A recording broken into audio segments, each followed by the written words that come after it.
Teddy's Button by Amelia Le Feuvre. Chapter 1. An Antagonist. He stood in the center of a little crowd of village boys.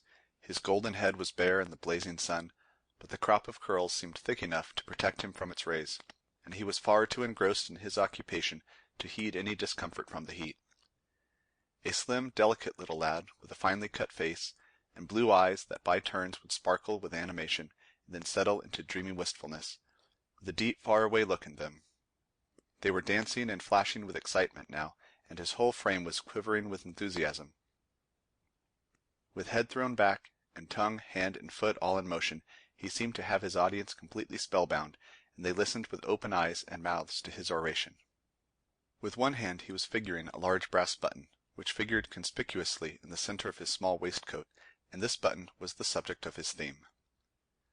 My father rushed forward.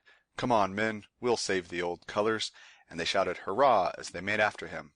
There were guns going and shells flying and swords flashing and hacking away, and the enemy poured on with fiery red faces and gnashing teeth.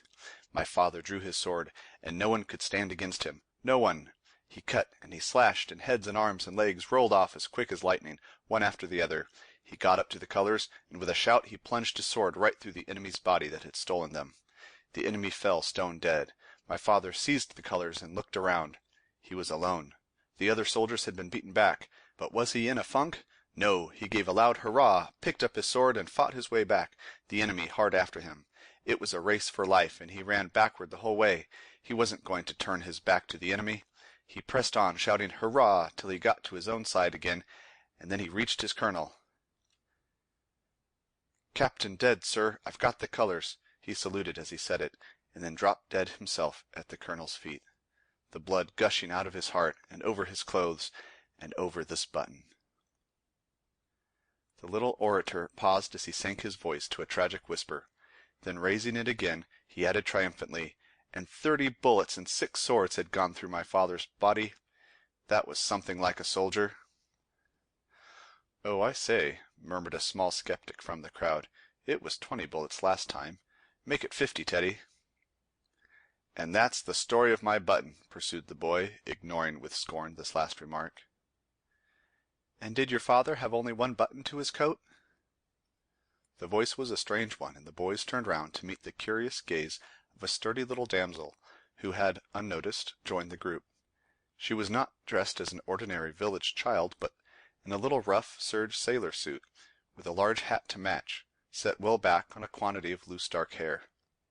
A rosy-cheeked, square-set little figure she was, and her brown eyes, fringed with long black lashes, looked straight at Teddy with something of defiance and scorn in their glance.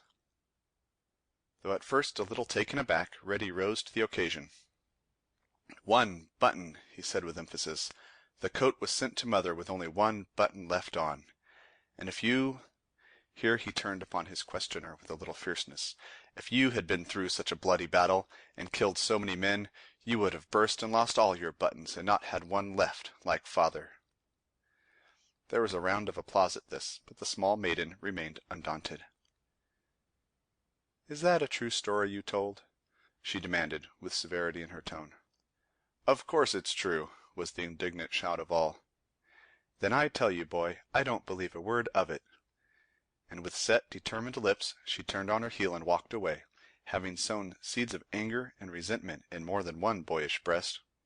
"Who is she?" asked Teddy, as tired and exhausted by his recital, he threw himself on the grass to rest. One of the bigger boys answered him. "I seed her come yesterday in a cab from the town to old Saul at the turnpike. She and her mother, I reckon. They had 2 carpet bags, and a box, and a poll parrot in a cage. I counted them myself, for I was having a ride behind. And the woman she called Sol father, so the little one must be his granddaughter." "Perhaps they've come from Ameriky," suggested a small urchin, capering around on his hands and feet. "Poles allays come over the seas, you know." "She didn't believe me," murmured Teddy, chewing a wisp of grass meditatively. "Gals is no good never. If she'd been a boy you would have fought her, but I shouldn't care for naught like her, Ted." Teddy turned his face upward to the speaker. "No, I couldn't have fought her, Sam, if she'd been a boy. I've promised my mother I won't fight again till she gives me leave.